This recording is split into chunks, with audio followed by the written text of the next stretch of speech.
Meantime, the government shutdown drags into day 10, and tomorrow with the impact hitting even harder each day.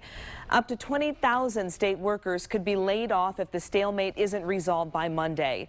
Unemployment checks, assistance for needy families, and help with school lunches could also be hit by the end of the month. 7 Action News reporter Andy Choi tells us about one crucial program in jeopardy. Roughly 40% of Michigan's state budget hinges on the availability of federal funds. And as the stalemate in Washington continues, we're finding out Detroit's most vulnerable are becoming the latest victims of the government shutdown.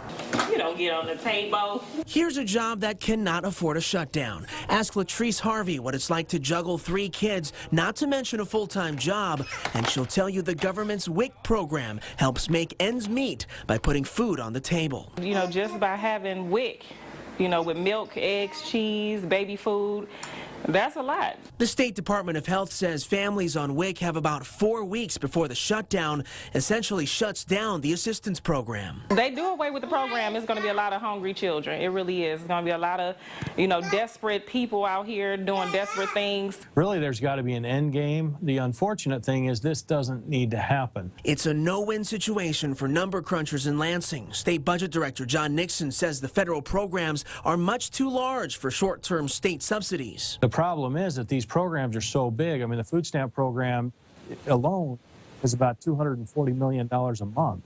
And we just don't have the finances to keep that program afloat. You got to fix the track. For the mother of 3 with another on the way, the answer to the shutdown is simple. Well, my children, I get along better than the lawmakers, so maybe they should be the lawmakers. Or maybe I should go in there and discipline them. A solution so many mothers would appreciate. In Southfield, Andy Choi, 7 Action News.